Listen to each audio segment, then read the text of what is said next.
I'm just going to show you kind of the project file for the car crash scene.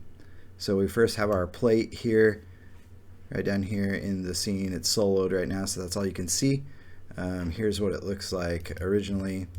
I didn't use the plate at its original scale. I punched in just a little bit so we would not see or we wouldn't see that there's not a person here. So that's the intent there.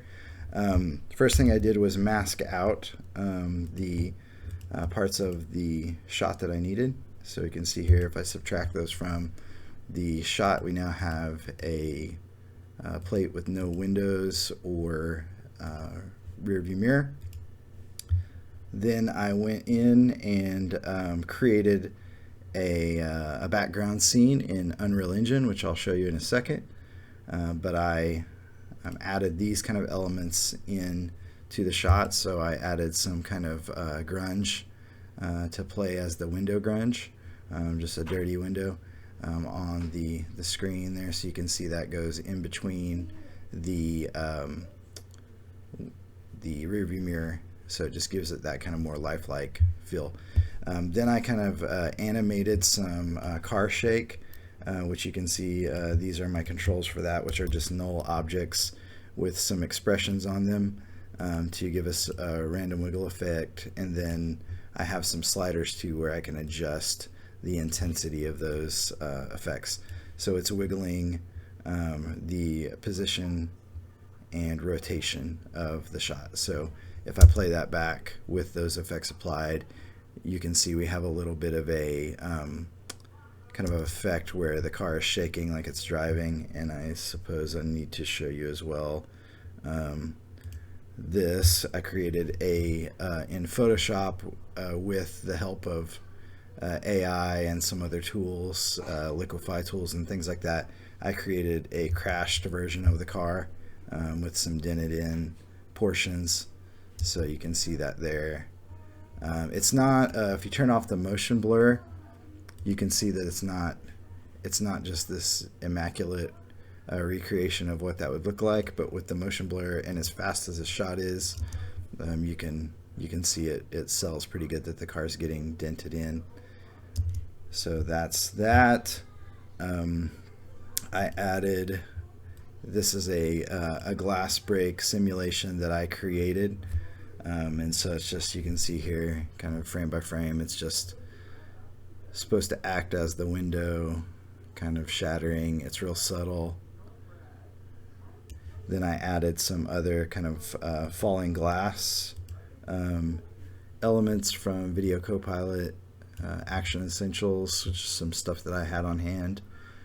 And as you play those back, it just kind of sells the debris kind of crashing there.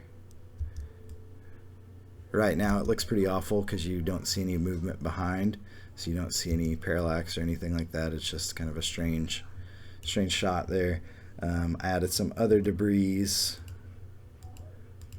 in there as well. So if you play this back, you can see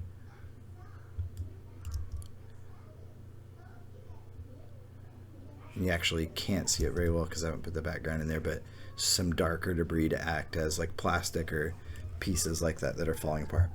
So then I came in and I added the car crash shot, which would be these layers down here. And so basically you have this, let me solo this so you can see that. So you have the scene I created in Unreal Engine, and it kind of plays back just as a very quick, pardon, it's got to render out here. It plays back as just a really quick scene that I tried to match lighting and camera, focal length and all of that stuff. It's just a very quick scene.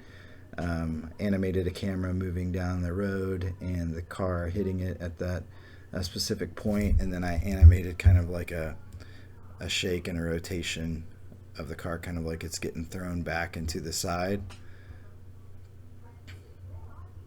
Once again, it's not like a perfect scene. Like if you were to go in Unreal Engine and look around, it's not just like this immaculate street scene, but played back at as fast as a shot is, it does a decent job of selling a car crash. So even put a kind of static character driving, so you can't see it super well, but once again just sells that there's a driver in there.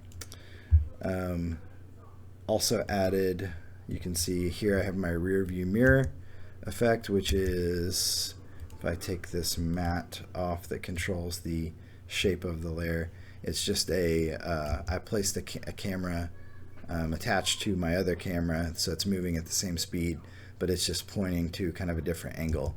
And then as it gets close to the car, you can see the car entering the frame, and then it goes away because I had the rear view mirror fall off. So as you put all those together, you have this, and let me turn my matte back on,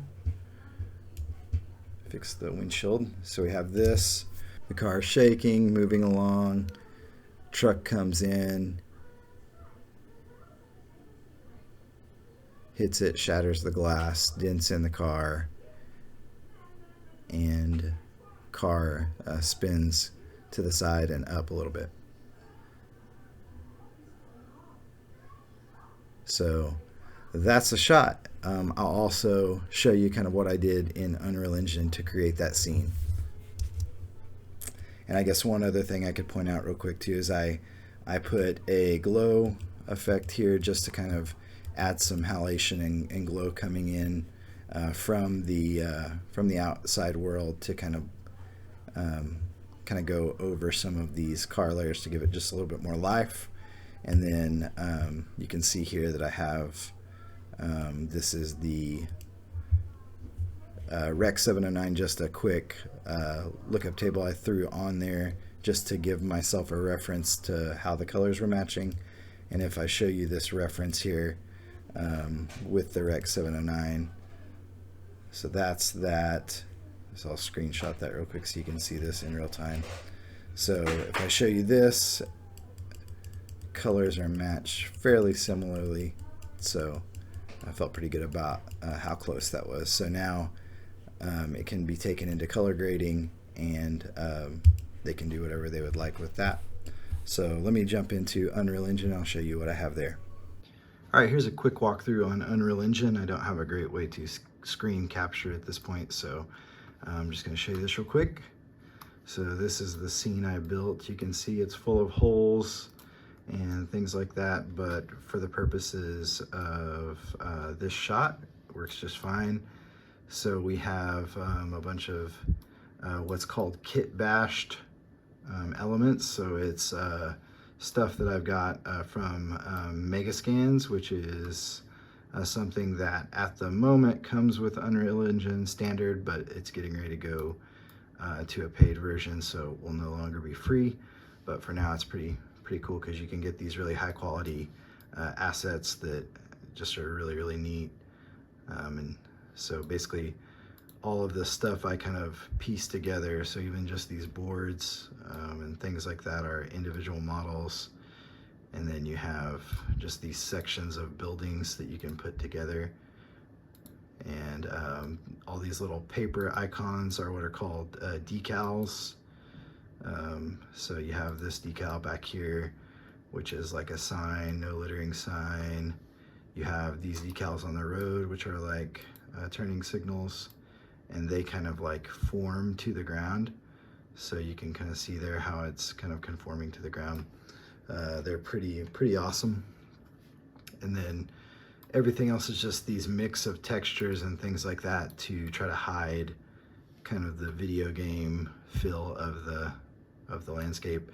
This is just a cube with a grass texture on it. But a really cool thing about Unreal Engine is that you can paint grass. So I could just come in here with a paint tool and paint grass on here, which would be really awesome.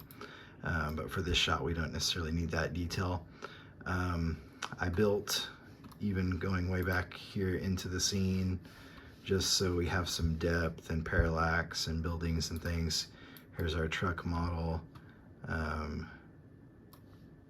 It's got the driver in there, and then go all the way back here, and then you can see here where I have my cameras. So this is the camera that would be for the passenger, looking out the passenger window. This would be the camera that would be for the rear view mirror, and then the cameras will end up here in the animated sequence. This is the animated sequence here, so I can enable that camera, and you guys can see this is the background plate now for the shot. So you can see that camera travels with the shot. We have the car here, hits and goes up. So if we turn all this stuff off, then you can really see that well. So we have car coming through here, hitting. And so I even have like, you can see there's like a glow here on the lights. So if I turn that stuff back on, you can see there's two lights attached there, as well as the texture has an emissive material, which means it puts off light. You can go in here and do things like move around in an unlit way, if I disable this camera. So that kind of speeds up your process, and can move around that way.